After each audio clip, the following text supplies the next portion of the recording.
Shirifla jabaran so flebro amba foka wolinymando ko awbe awka jemkan sariya blon konnana sariya blon jemkan kono bi minye kibaruye ni o keme ka jemene bi mali kunganko ka o de ye jen faranga kuluba ka la sigide mun kuma anga jamana kono nango mako minisma wala sa bene lakana ka sabati anga jamana kono ko ma nyon soro minye mali fama we la nyine ke wala sa minisma ka manda ka se ka fu sire adana o kunu bela jinin sigira senka Amerika ou fait New York minye conseil de sécurité oni mi oye jen jamana muka faranga jonkuluba organisation des Nations Unies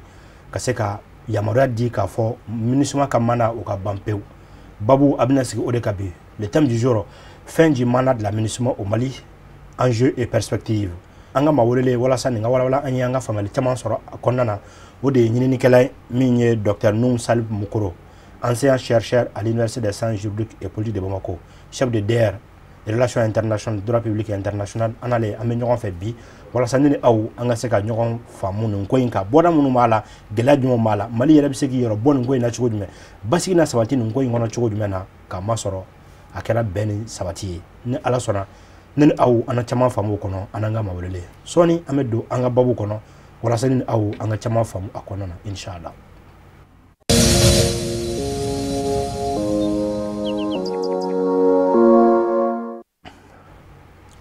Docteur Mukoro ami foki walin mando isone na kana nkenen ka mi minisuma ka mana koye munun kala na munun makala bela jinen ba fe ka koyi chendo o yo mi nga mi foki walin mando aywa ay amche welelila tuma be ni sonjale ne bise aw mayano o ni jamukan yere ka da minisuma ka wuliliko ka ngabanga jamana kona o fana jamukan mi kan ni watina don na ka masala o kan ni ala sona docteur nous woni a jara on ko sebe amba fa ka do résolution 2690 conseil de sécurité des Nations Unies ka be le 30 juin ma bu fere do bo la ko sigi se wala sa be ngake minusuma nana on deme o na fana meta yamara kelemun nana sababu ka ato anana o yamara kele awera kota ka sariya kuma na droit international public la ka ko résolution exactement ama feka don ni résolution in na kuna ama fama kono ka fo ko ube udama siro chamama ka dira ka fo ko le retrait de la MINUSMA est une menace pour la paix et la sécurité internationale et ka analyse là dans un sens chercheur et ko du mendin bon anga yoronindo la clé o yorola bon peut-être le retrait de la MINUSMA tali ko est menacé pour la sécurité internationale et la paix et la sécurité internationale, mais en réalité MINUSMA nali anga jamana kan o kun basera o de kan quoi ka yira ka fo ko situation manga jamana kan o yere de tunye menace pour la paix et la sécurité internationale na be fo ko MINUSMA nana ka basé chapitre 7 kan n'est-ce pas voilà de la charte des Nations Unies donc o de kun sera nou yano donc nous yo kuma kelen fo 6 ans donc atiba fo yo kuma kura fo o te kuma kura o yo korolin donc chapitre 7 chapitre 7 la charte des Nations Unies, d'accord. Donc au chapitre 7 de Doré, ça dit que amina jamana mingono na ya yeka fo benkanti ka seka sabati a sera fait. Donc nous yereba kun ça dit que tiseka nyon fam ko dola donc MINUSMA bena kana benkan sira utama o kana walia do were fona tama mimba to ni kobi ma kono mimi seka jenselegen nani toro sécurité internationale toro de gundon olu bo joro de fa donc o yo foka koro donc utato sisa no kelem buda makura fo awo mais akoro e dizien na ça peut-être akoro e dizien c'est ça voilà donc et c'est ça donc akoro e dizien mi parce que utali koni biseka fam ga fo koni ma fo ko akosangon ko nga bara dafara amenata on ya ira ka fo vraiment en sengana ni ko inkoro bon geleya ba da fe o unana bara mingama donc bara tikake bon mais yoron do be fona naka kan tiena o ka wala c'est que on de tun haklina on de tun natabi MINUSMA kan ni waliya do ina ma minunke sinon MINUSMA ka résolution be konnana ama delika teme yoroshi ka fo kunana ko na terroriste kele en fait par exemple nous ba fe ka kuma wala ama delika tema kono a fora de kulu nana ko kana ben sira sabati o kama ne bɛ to k'a fɔ n bɛ to ka mɔgɔw hakili lajigin quoi n ko waati dɔ la Kofi Annan y'a fɔ ko mɔgɔ bɛna bɛn sabati yɔrɔ la c'est à dire que mɔgɔ bɛna bɛn lakana pour le futur comme ça la maintenir la paix n'est-ce pas o bɛ kɛ yɔrɔ la paix bɛ yɔrɔ min na n'est-ce pas ni paix tɛ yen a bɛ b'a fɔ yɛlɛko dɔɔnin n'aw nana k'aw bɛna o fɛngɛ n'est-ce pas donc paix de tun t'anw fɛ yen donc chapitre 7 waleya de tun ye u ka na ni polisiw ye u ka na ni sɔrɔsiw ye u ka na ni wale wɛrɛw ye hali humanitaire sira fɛ mais u furadama y'a yira k'a fɔ u ka baara tun tɛ ka na marifa ta ka marifa ci yan nɔ o fɔra o b'u ka résolution fanba bɛɛ kɔnɔ hali n'a y'a sɔrɔ dɔw hakilina na o fana tun sen b'a la k'a sɔrɔ u ma sɛbɛ blanc sur noir k'a fɔ u fana tun kan ka se ka kisɛ ta ka kisɛ cili sa mais o tun kan ka se ka kɛ mais o bɛ kɛ hukumu dɔ de kɔnɔna na n'est-ce pas a yirala k'a fɔ d'abord u ka to Mali kɔnɔ yan o bɛ kɛ ni Mali ɲɛmɔgɔ ka yamaruya de ye u b'a fɔ consentement des partis et puis Mali ɲɛmɔgɔ yɛrɛ dɔrɔn ka yamaruya tɛ dɛ Mali ɲɛmɔgɔw ka yamaruya ani u ni minnu bɛ ɲɔgɔn na le consentement des partis donc au kɔnɔna na tout de suite yɛlɛmali min donn'o kɔnɔ peut-être n'an ka mɔgɔw m'a jateminɛ joona bon peut-être n'u y'a ye ou bien ni u seko kun t'a la o de dès lors qu'a fɔra ko le consentement des partis o kɔrɔ an ni minnu bɛ ɲɔgɔn na an n'u bɛɛ kɛra kelen olu bolo donc u ka kɛ yan tugun sariya jumɛn wɛrɛ kɔnɔ tugun o fana bɛ wele tugun ko impartialité impartialité in fana o fana neutralité tɛ kelen tugun o kɔrɔ ye k'an bi yan mais an tɛ kɔrɔn fɛ an tɛ tilebi fɛ c'est à dire que an ni minnu bɛ ɲɔgɔn na fɛ u tɛ an minnu bɛ ɲɔgɔn na fɛ u tɛ anw yɛrɛ fana u tɛ ka maa si cɛsiri maa si kan anw dun nata tun ye jumɛn ye anw tun nata hakili bɛ u ka na ka na anw de dɛmɛ n'est-ce pas donc o yɔrɔ fili tora a mɛnna anw tora o nata kɔnɔna na k'a sɔrɔ an ma nin yɔrɔnin u faamu u ka olu taabolo la sinon kɔsa in na hali Mali kɛlen ka taa ka lettre sɛbɛn k'a fɔ vraiment MINUSMA a ye taa MINUSMA y'a fɔ ko Mali y'a fɔ k'an y'a faamu sisan k'a fɔ UNDPKO nu minnu ka baara ye vraiment paix comment on a bɛn sabatili ye olu ka baara hukumu kɔnɔna na terroriste kɛlɛ talen t'o kɔnɔna na Mali ko an y'o faamu sisan donc o kama vraiment aw bɛ nana nakun min na o ni anw mago bɛ min na a tɛ taa ni ɲɔgɔn ye bilen donc a ma deli ka taa ni ɲɔgɔn ye ka kɔrɔ de karamɔgɔ n b'a fɛ k'o de fɔ mɛnɛ a ma deli ka taa ni anw de nata tora fɛn dɔ kan yen ten sinon o ma deli ka kɛ MINUSMA nakun ye a t'a ka résolution si kɔnɔ hali résolution fɔlɔ kɔnɔna na MINUSMA kumana u yɛrɛ ka lakana an'u ka minɛn lakana donc n kan ka tasen sabanan dɔ fɔ u nacogo la tasen sabanan ye mun ye o de ye ko u bɛ se ka réagir u bɛ se ka utiliser force utiliser seulement en cas de légitime défense n'est-ce pas ou de menace contre légitime défense e k'o fɔ ne bamanankan ɲuman na ten k'i yɛrɛ lakana c'est à dire que ni i ni bini nga to fena I wajibiyalen do ki I yɛrɛ lakana k'i yɛrɛ ni lakisi o kɔnɔna donc il faut légitime défense n'est-ce pas donc no o sera olu yɛrɛ ni lakisi kɔnɔna na I yɛrɛ m'a ye kabako dɔw yɛrɛ ko in kɔnɔna na n'a fɔra ko Barkan k'o de fana kun kan ka olu ka sécurité kɛ Barkan kun ye maa 5 ou bien maa 600 ye an tilala k'a ye k'a fɔ MINUSMA yɛrɛ ka cɛden kɛlɛkɛcɛden yɛrɛ ba 11 ni kɔ n'a kun fɔra ko Barkan mɔgɔ 5 ani 600 k'o de kan k'olu lakana tugun bon an tɛ sɔrɔsi wɛrɛw sa mais o fana faamu man di dɛ mais an b'a dɔn ka fɔ sɔrɔsi dɔ kɔni ka farin dɔw sa an kɔni b'o dɔn sa mais en tout cas ni kɔni ye 600 jateminɛ ani 11 donc ko 600 in ka 11 in lakana u ka baara hukumu kɔnɔna na 11 ni kɔ dun fana ye marifatigiw de ye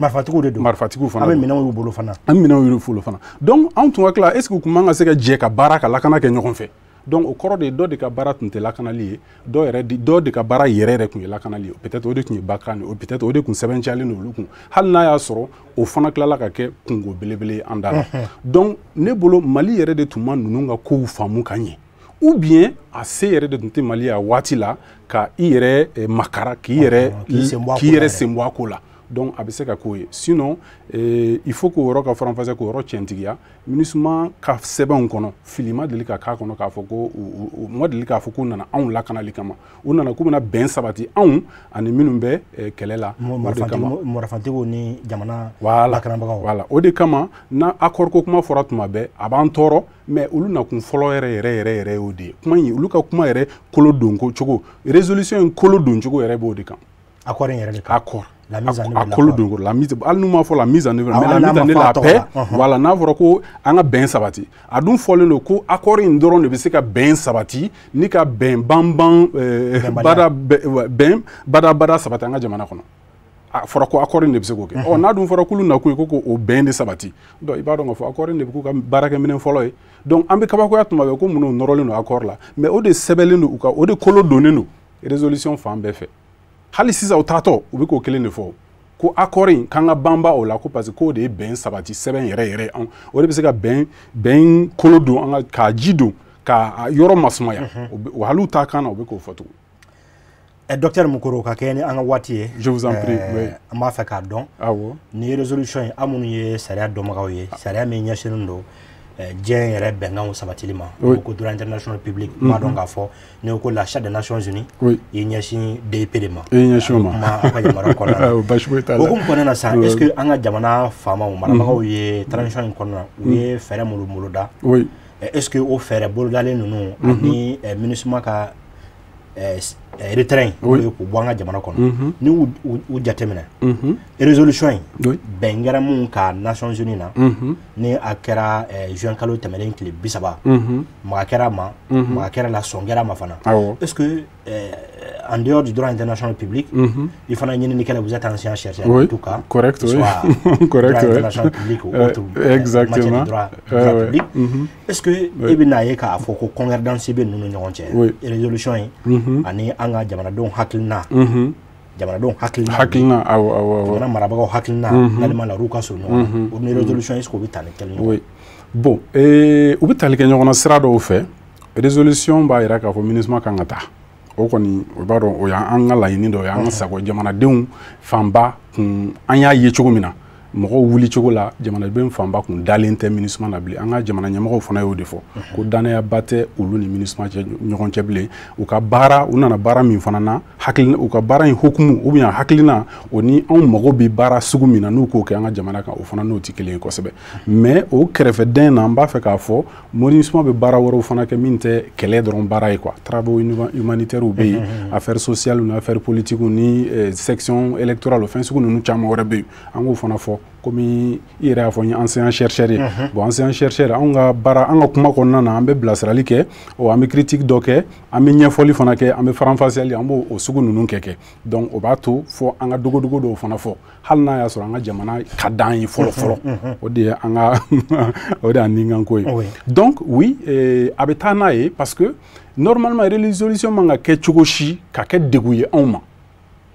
n'est-ce pas n'o kɛra o man ɲi donc résolution in bɔli déjà k'a fɔ ko aw bɛna taa o ni an ka jamana an hakilina ye kelen bon souveraineté ni ne bɛ o wele yɛrɛtigiya ne yɛrɛ kɔni y'o bamanankan in sɔrɔ n yɛrɛ ye ne yɛrɛmahɔrɔnya bɛ yɛrɛtigiya bɛ ne hakili souveraineté o ye yɛrɛtigiya de ka kan yɛrɛ ta ye ka se ka décision ta an yɛrɛ ka se ka min ka ɲi an ma ka se k'o ɲini laɲini an yɛrɛ donc ne hakila n y'a mɛn waati dɔ la ko u ka discussion kɔnɔna na bon a kun ka di Mali yɛrɛ yɛrɛ a kun ka kɛ kalo 3 ye bon o mɛnna waati dɔ la bon a tiɲɛ kɔni ma se ka tiɲɛtigiya sa mais cogo ne yɛrɛ bolo sira caman fɛ mais n y'a ye k'a fɔ kalo 6 in kɔni bon Mali bon o kɔni kɛra Mali jɛra n'o ye donc ne bolo peut-être fɔ n'an y'a jateminɛ maa minnu kun sirilen don peut-être MINUSMA ka cakɛdaw la a baarakɛyɔrɔw la o fɛn sugu ninnu peut-être n'i y'a jateminɛ o an dɔgɔw n'an kɔrɔw n'an balimaw minnu b'o o baara hukumu kɔnɔna na peut-être n'a ma kɛ olu hakilina ye a bɛ se ka kɛ olu k'olu to baara la MINUSMA kɔnɔna na hakilina wɛrɛw b'olu la ou bien faamuyali wɛrɛ bɛ se ka kɛ olu la hali n'a y'a sɔrɔ ne dalen don a la fana k'a fɔ caman y'a faamu k'a fɔ ko nin tun man ɲi an ka jamana ma k'a fɔ baara min kun ka kuma an ka jamana ma donc ne bolo a bɛ tali kɛ ɲɔgɔn na a bɛ tali kɛ ɲɔgɔn na ni détail misɛnnin dɔw fana ye voilà awɔ a diyara n ye docteur an bɛ sariya bulon de kɔnɔna na an bɛ jɛmukan min kan aw yan aw ka kɛnɛ ye awɔ aw ka kalandenw fana b'a la ka ala weleli bila mɔgɔw ma yan nɔ hukumu kɔnɔna na a bɛ aw ka branche yɛrɛ n'o ye droit international public ye o kɔnɔna na n'an ye jateminɛ kɛ k'a fɔ kalo 6 min ni da sera ma sisan nɔ k'o bɛ résolution in kɔnɔna na o dira walasa MINUSMA ka taa pewu ka bɔ Mali kɔnɔ exactement est ce que jamanadenw an fanba caman bɛ yen nɔ bi an ka jamanadenw b'a fɛ yɛrɛ ɲɛ ka tugu k'a yɛlɛ o y'a sɔrɔ MINUSMA taara est ce que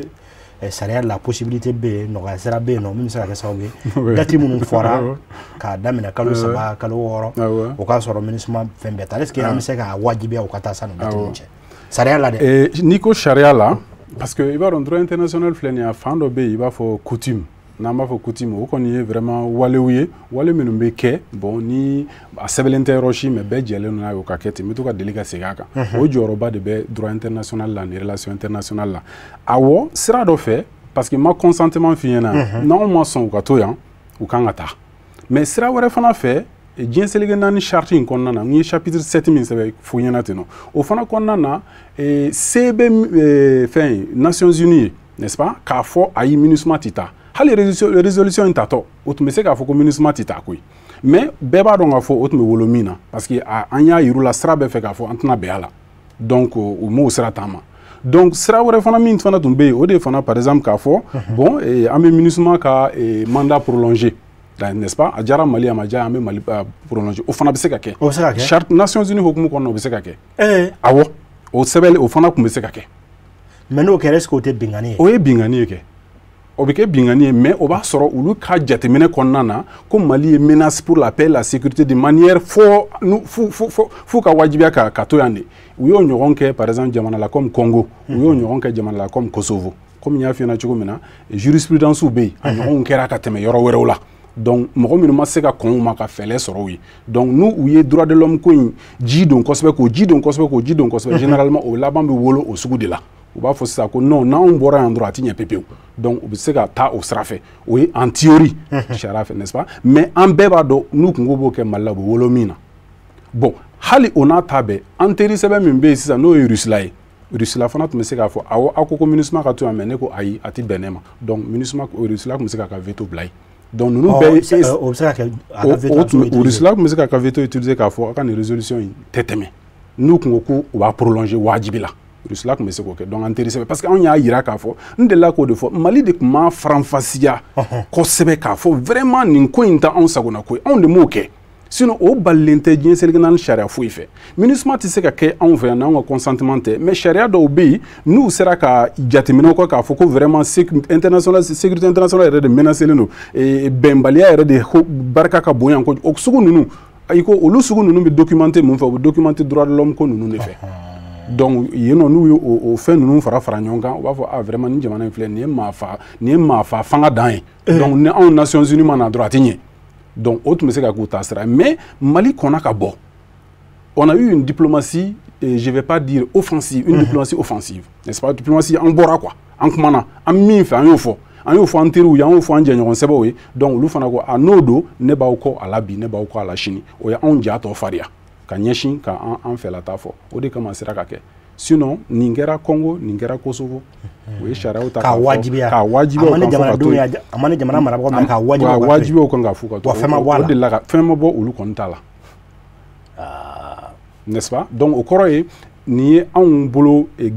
comment na victoire belebele de Mali ka wasado Mali ka diplomatie ye wasakɛ nin yɔrɔ in na bulon ne b'a fɛ ka hakililaji komi n y'a f'i ɲɛna cogo an y'an enseignant chercheur an ka baara dɔ fana ye bilasirali ye o de kama Mali n b'a yira k'a fɔ coutume hokumu kɔnɔna na ni fɛn min ma fɔ n'a bɛ ka kɛ ten ni jɛlen n'a ye ten a bɛ k'i b'a fɔ vraiment o sabatilen don n'est-ce pas donc chaque fois ni an mago bɛ a kɛ cogo min na f'an ka to ka wuli k'o de fɔ n'est-ce pas o fana diɲɛ taabolo dɔ y'o ye voilà donc n'i sigi k'i makun quand on le dit là ko qui ne parle pas consent ni e ma fɛn fɔ n'a fɔra a jɔn bɛ taa yan kɔrɔn fɛ e ma fɛn fɔ bon aw cɛra ka tugu ɲɔgɔn kɔ ko aw ka taa ye ten a taara sisira e ko ko e tun ma jɛn n'a ye bon i b'a dɔn o ma nɔgɔ bilen dɛ bon Mali ta in y'o ye dɔɔnin quoi o kama n ko hali résolution fɔlɔ in i m'a ye an ni Faransi ma tila ka bɛn a la mais Faransi de taara résolution in ko fɔ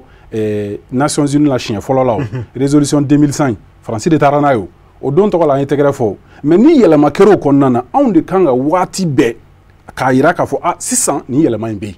donc sisan an ko an bɛ yɛrɛtigiya hukumu de kɔnɔna na yɛrɛtigiya o ye mun ye an b'a fɛ sisan an ni minnu bɛ se ka jɛ ka baara kɛ ɲɔgɔn fɛ anw yɛrɛ ka se k'olu suganti n'est-ce pas an t'a fɛ sisan waleya foyi ka kɛ jamana in kɔnɔ ni jamanadenw ka hɛrɛ tɛ min na n'an ka ɲɛtaa ta kɔnɔna na an t'a fɛ an ka lagosi sira si fɛ maa fɛ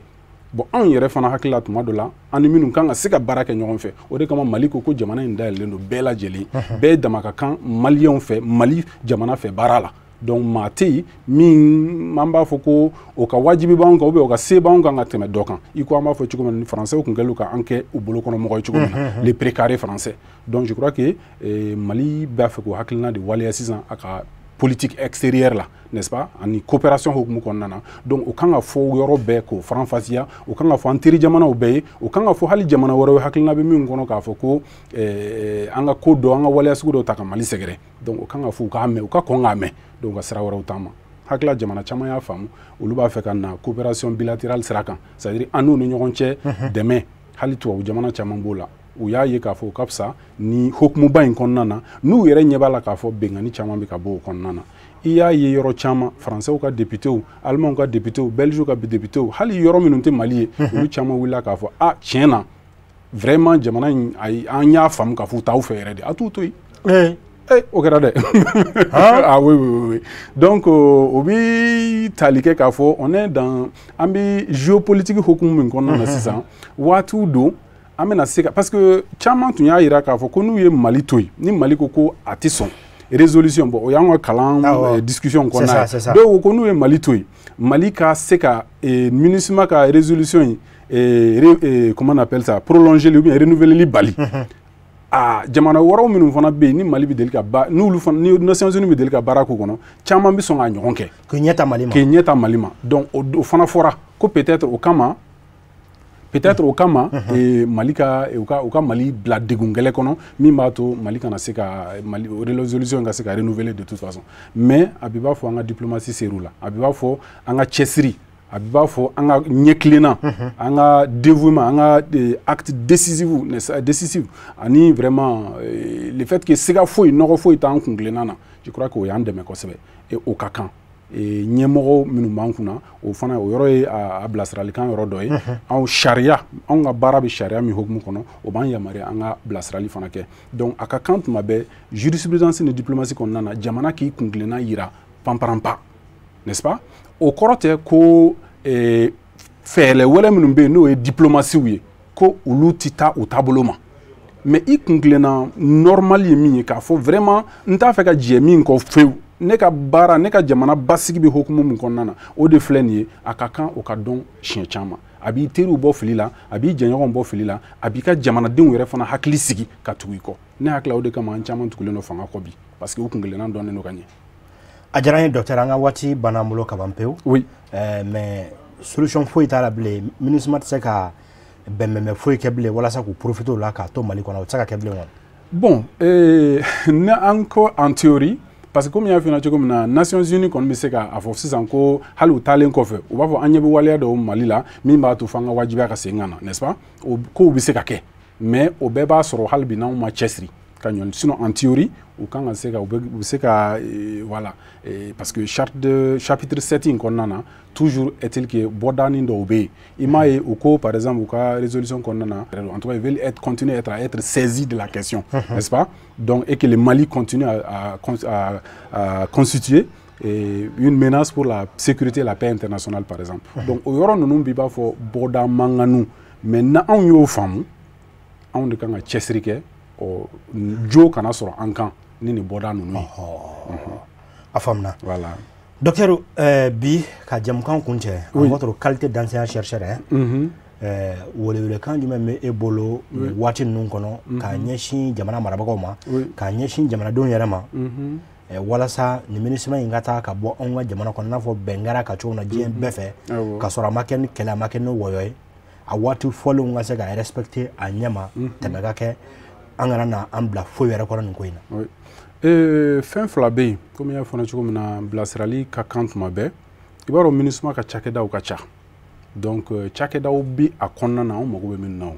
bon n bɛ deli k'a fɔ yɛlɛko la ten n ko olu tɛ droit de l'homme ɲɛdɔn ka tɛmɛ anw kan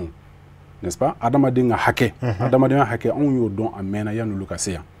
o tɛ baasi ye mais o cakɛda in o bɛ se k'o sɛgɛn anw ma anw yɛrɛ maliyɛnw ka baara kɛ n'o ye o wajibiyalen tɛ olu k'o kɛ o de kama ne b'an ka autorités fo yɛrɛ u ye direction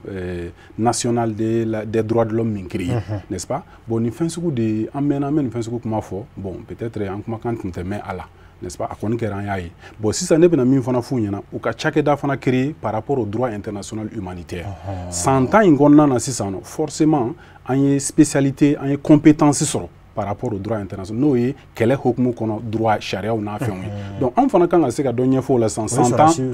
sɔrɔsiw ani kɛlɛ kan ka kɛ hokumu min kɔnɔna na sɔrɔsiw fɛ ani droits humains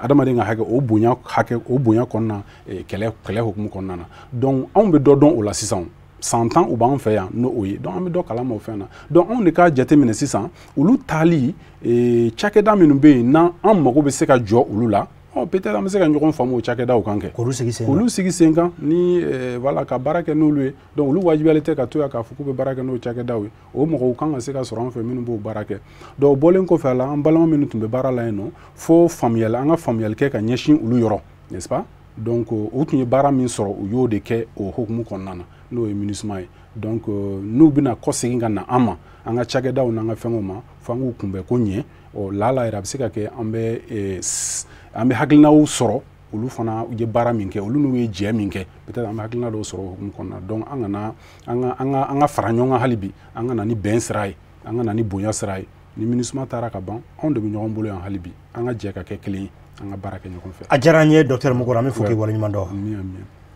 Sariya bulon lajɛbagaw jamana kɔnɔ ni jamana kɔ kan ni ne kun ye aw garisɛgɛ ye sariya bulon jɛmukan kɔnɔ bi ni jɛmukan bɛ an bolo ko sariya bulon ni nin waleya fasugu nana ka ɲi an ka maa jolen wele minnu ka baara ye nin ye minnu ye nin kalanniw b'a ɲɛdɔn u ka se ka na u ɲɛfɔ an ɲɛna o la maa welelen ale kun ye Docteur Num Salif Mukoro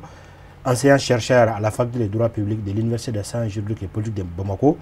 également chef de DER droit international et relations internationales de la faculté de droit public. Babou an y'a sigi ne kan fɛn jumɛn de la MINUSMA